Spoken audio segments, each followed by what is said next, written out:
So the real question is not what you say to them. The real question is, why do you still believe their questions are innocent? When you stop answering the wrong questions, you stop living someone else's life. And that silence, that is the first true thing you will ever own.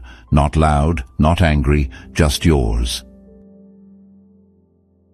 Let me describe a scene. It is Sunday evening. You are tired. The week has already taken everything, and your phone buzzes. It is your mother, or your father, or the sibling who always means well. You hesitate for 1 second, then you pick up. Within 2 minutes they ask something, a simple thing, a small thing. Why don't you just come for dinner? Who put that idea in your head? Aren't you being a little selfish? And you feel it, that slow tightening behind your ribs. Because you know, deep down you know, that if you answer honestly, you will walk away feeling smaller. But you answer anyway, because they are family, and family means you owe them the truth, right? Wrong. That belief is the most expensive lie you were never charged for. There are 3 questions from your own blood that you should never, under any circumstances, answer.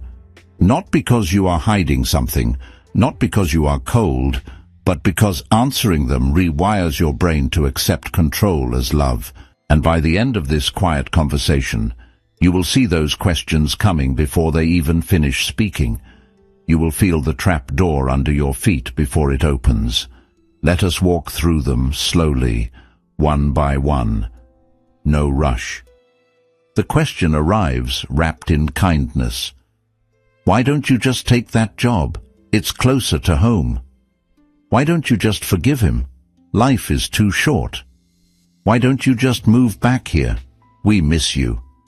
That word just is the smallest knife in the drawer, but it cuts the deepest, because just erases everything you have lived through to get to this moment. It says, your complex, painful, carefully considered situation can be solved with one simple action. And if you cannot do that simple thing, something is wrong with you. Carl Jung famously said that people don't have ideas, ideas have people.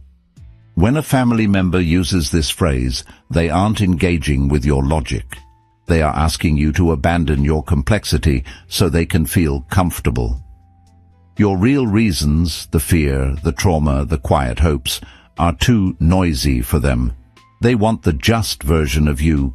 Carl Jung spoke about the shadow, the parts of ourselves we hide because they are messy, unfinished, or painful.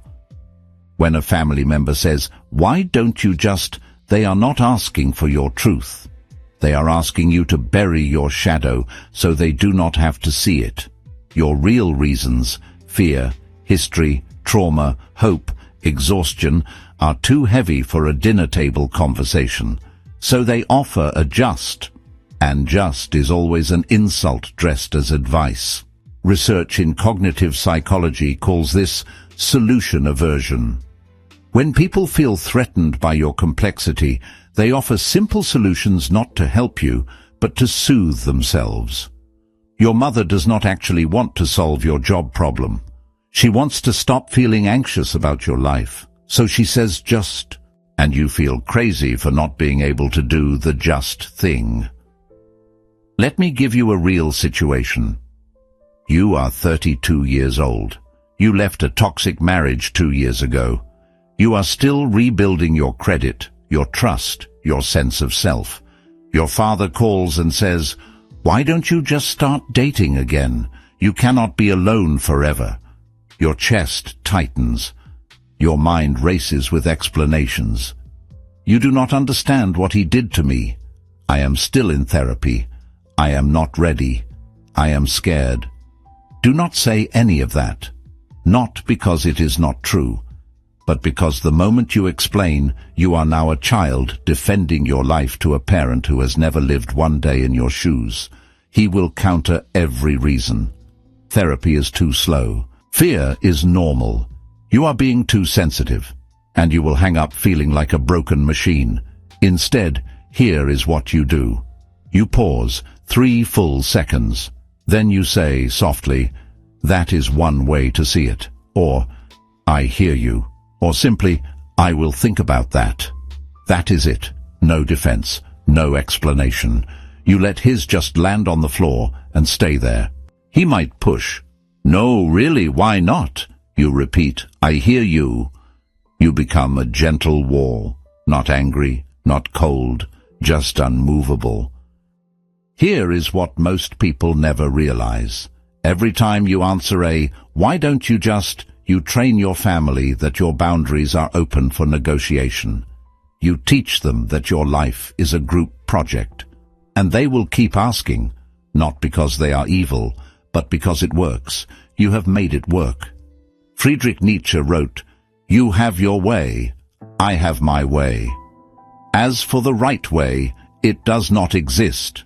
When you stop defending your way, you stop needing their approval, and that is terrifying to them, but it is freedom to you. So first question, never answer "why don't you just?" It is not a question, it is a request for you to shrink. And you have done enough shrinking. This one is quieter, more surgical. You are sharing something important, a new belief, a decision to change careers, a realization that your childhood was not as happy as they remember. And they lean in, curious, gentle, dangerous, and ask, "Who told you that?" Not "what made you think that?" Not "why do you feel this way?" Who? Research on source credibility shows something fascinating. When people cannot argue with your idea, they attack the source of your idea. This is called genetic fallacy, dismissing a belief because of where it came from rather than whether it is true. Your family does not need a psychology degree to use this. They have been using it since you were a child. Who told you that? Is a hunt. They are looking for a name. Your therapist, your partner, a book, a podcast, a friend they already dislike. Once they have a name, they no longer have to listen to you. They can attack the source. That therapist is brainwashing you. Your partner is controlling you. Those books are making you weird. And here is the cruel part. Once they discredit the source, they expect you to abandon the belief, because in their mind you never really thought it yourself. Someone put it there. You are not a person with a mind. You are a garden that someone else planted. You tell your mother, "I have decided to take a 6-month break from drinking. It is not serving me anymore." She pauses, then softly with concern, "Who told you that? Was it that new friend of yours, or one of those online groups?" She did not ask why you feel that way. She did not ask what drinking has cost you. She asked who, because if she can blame the friend or the online group, she can convince you to go back to the old you, the you who was easier to be around, the you who did not challenge anything. If you say "my therapist," she will attack therapy. Those people just want your money. If you say "my partner," she will attack your relationship. They are isolating you. If you say "nobody," she will smile and say, "See? You are just confused. You do not need to change." There is no winning answer inside her frame, so you step outside the frame entirely. You say, "That is an interesting question, but the decision is mine. I do not need a source for it to be real." Or even simpler, "I am not going to answer who. The answer is mine." She will push. "Why are you being so secretive?" You stay calm. "I am not being secretive. I am being private. There is a difference." Marcus Aurelius wrote, "You have power over your mind, not outside events. Realize this, and you will find strength." When you answer "who told you that?" you give your power to an outside name. You make your belief borrowable, and family will borrow it and break it over their knee. But when you refuse to name a source, something shifts. They are left with only one thing to argue with, you, and most families are not prepared for that, because they have spent decades arguing with everyone around you instead of arguing with you. Without a name to attack, their weapon has no blade. So second question, never answer who told you that. Let your words stand alone, naked, unborrowed. If they cannot respect the words without a source, they were never listening to begin with. Now we arrive at the heavyweight, the one that has broken more backs than any other. You make a choice for your own health, your own peace, your own future. You say no to lending money. You say no to hosting Christmas. You say no to being the family therapist. And they tilt their head. Slight frown. Disappointed sigh. Aren't you being a little selfish? Nietzsche understood this better than anyone. He wrote about herd morality, the unwritten rules that keep groups stable. In a herd, any animal that walks away from the group is called selfish. Not because it is wrong to walk away, but because the herd needs every animal to stay. Your family is a herd, and they have needs.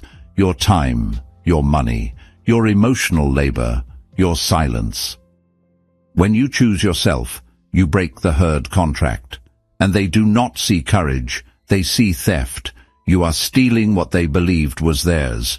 So they reach for the oldest weapon in the human toolbox, guilt. Psychological fact, guilt is not a moral compass. It is a social signal that you have deviated from a group's expectations. That is all. When you feel guilty after being called selfish, you are not feeling wrong, you are feeling separate. And separation from family is terrifying. Evolution wired us to fear exile, because exile used to mean death. So they use that ancient terror as a leash. Your sibling calls. They need money again. The third time this year. You have helped before. But this time, you are saving for a down payment on a small apartment. Your first real stability. You say, I cannot this time. I am sorry. I am saving for my own place. Pause. Then, wow, aren't you being selfish? I helped you when you were struggling. Your chest drops, your face warms, your mind races with explanations. No, I am not selfish. Remember when I helped you move? Remember when I watched your kids for free? Remember last year when I... Stop right there. Explaining is the trap. Every reason you give becomes something for them to argue with. That was different. You owe me. Family helps family.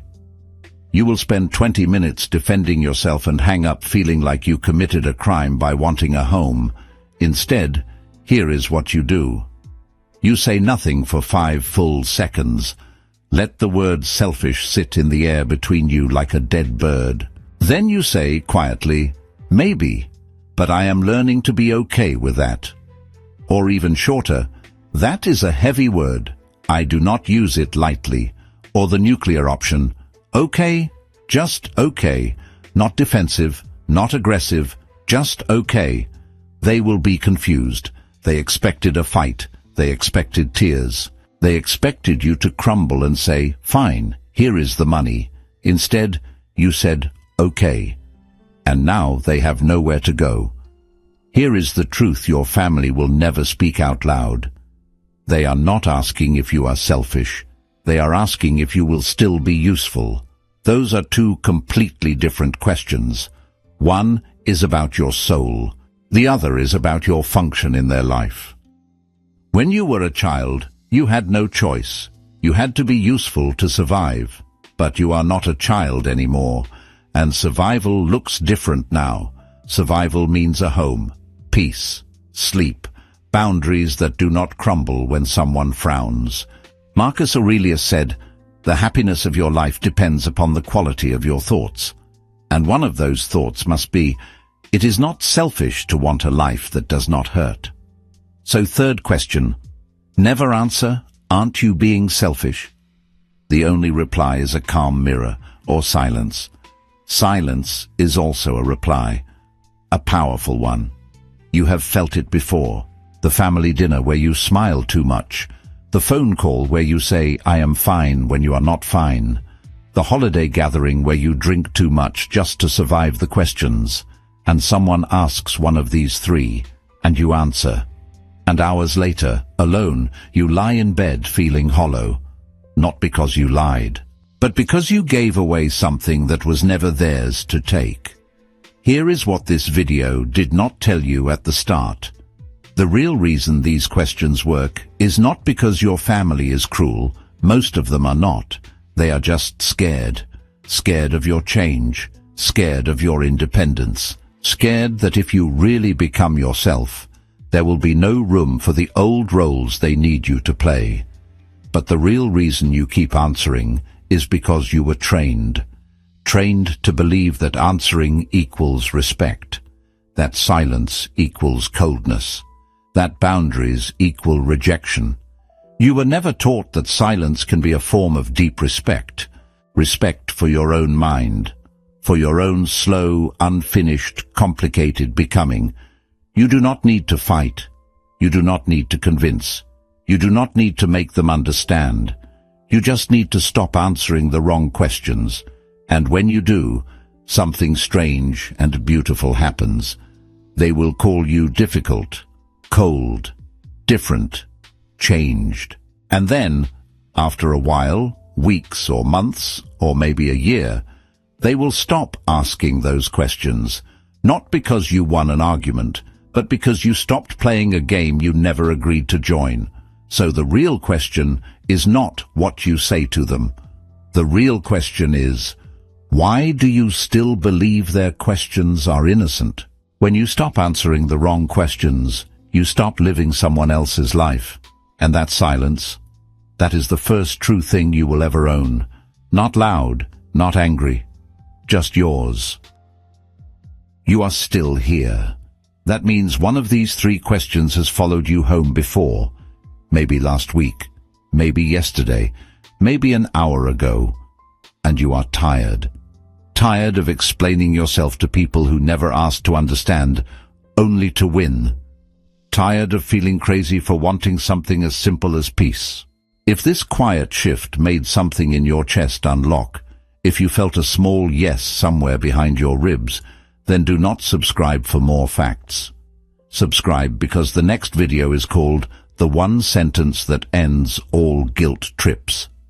It will show you exactly what to say when they try the soft versions of these three questions. The "we are just worried about you" version.